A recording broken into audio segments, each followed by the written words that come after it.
Joining me today on the Capital TV show, Ambassador Thomas Krajeski, his former ambassador to Yemen and to Bahrain. You are most welcome. Thank you very much. It's a pleasure to be here. Well, let's start from the beginning. It's a simple question. What was your mandate in your final assignment being a senior advisor for partner engagement on foreign fighters in the Bureau of Counterterrorism at the State Department in 2015?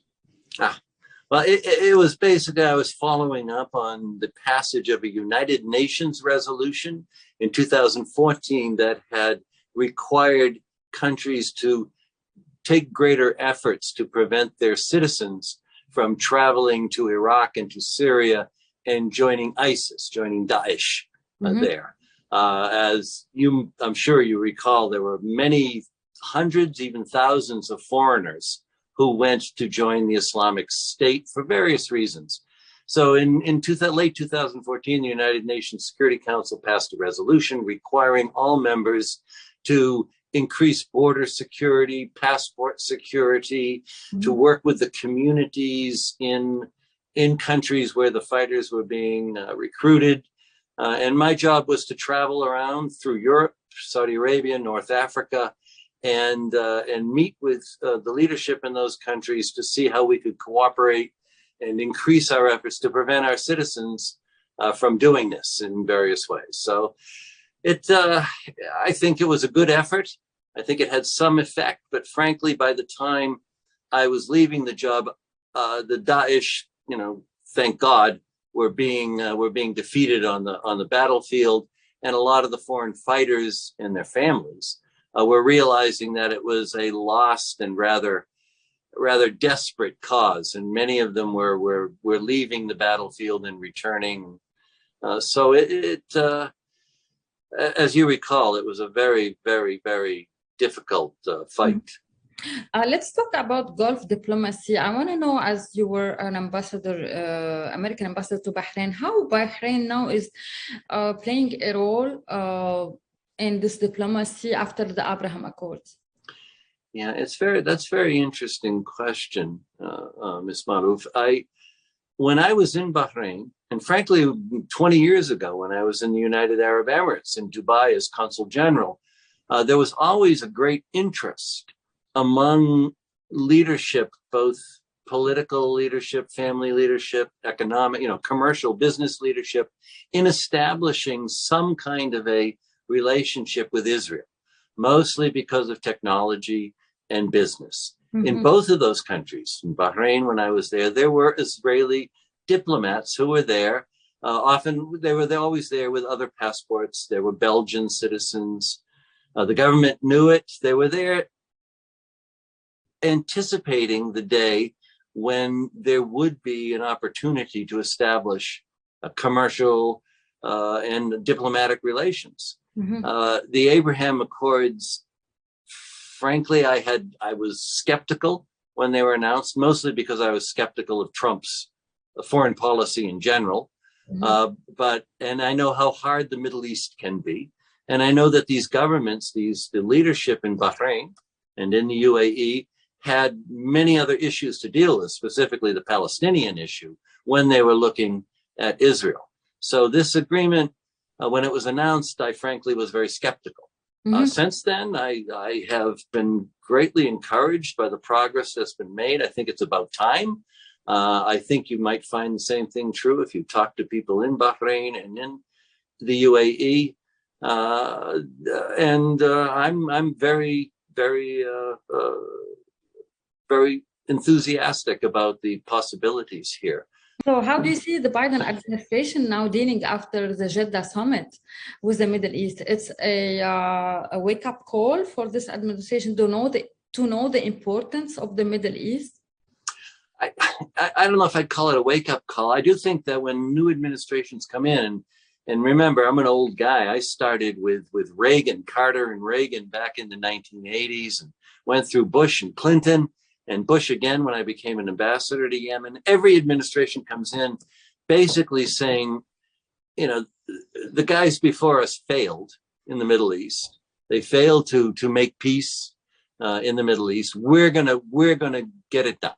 And it's always been a major focus of American foreign policy to work with the Israelis, Palestinians, and Egyptians, other countries, to see if we could establish a greater stability and peace. I was involved in the 1990s in the aftermath of the Oslo Accords, the negotiations between the Palestinian leadership and the Israelis in Cairo and in Aqaba, not Aqaba, out there. Anyway, and everybody has failed or said they failed. I'm not sure it's total failure.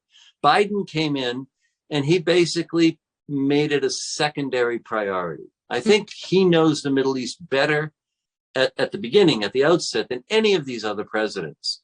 He has, after all, been on the Foreign Relations Committee for many, many years, a senior senator. He is very knowledgeable. And I think he put it as a second priority to China, Russia, other issues. And now he's out there. I don't know how much. I would be surprised if there is a great effort now in the Middle East. I think that Biden's position will still be one of standing back a little bit and seeing how the Saudis and Emiratis and Bahrainis and Israelis, Egyptians, where they want to go and how the United States might help. You were the United States ambassador to Yemen. What advice you can say now to the civil war going on? There is a ceasefire. Who is responsible of this war? Are the Saudis or the Arab coalition responsible, or they have a positive role there, or the Houthis backed by the Iranians? It's such a great tragedy. I truly loved Yemen. I loved being there.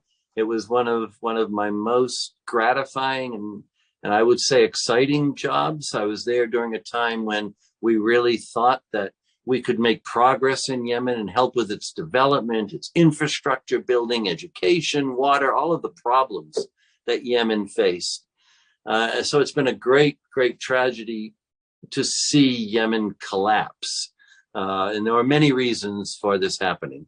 I personally think if I were asked, I would advise the United States to use every bit of its influence to get the Saudis to back off, to persuade the Emiratis to stand back, and to the best we possibly could, and this is more difficult, get the Iranians to back away and let the Yemenis sort it out. And I would bet they will not fight it out. They will talk it out. What the Iranians are backing the Houthis. The Houthis are a terrorist organization. Yeah, I know our government says the Houthis are terror. I do not believe the Houthis are a terrorist organization. And I would have opposed any attempts to designate the Houthis as a terrorist organization.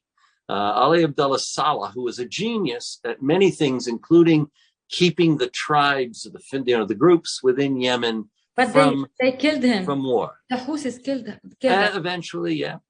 So I do not consider the Houthis to be a terrorist organization. I think they are a powerful family that has gained power and support among other tribes. If the Saudis, the Iranians, the Americans, the Emiratis, the main players, step back and let the Yemenis talk it out, I believe the Houthis and others will reach an agreement. What about the Iranian interference in Yemen? The Iranians have their hands in a lot of things in the Middle East. Yemen is one of them. As I said, that's one of the most difficult things to do. Who has influence on the Iranians to persuade them to back off and let an agreement happen? The Houthis are going to be part of any agreement. To deny the Houthis a position or a role in a future Yemen is frankly dumb. All right, I understand that. There is a summit in Tehran yesterday or 2 days ago between President of Russia, Putin, and the leader of Iran, Khamenei. Yeah. And I wrote an article in Arab News. We have proofs, and the White House said or talked about drones coming from Iran to the Russians, and it was used with lots of weapons in the war in Ukraine. How do you see this new era? It's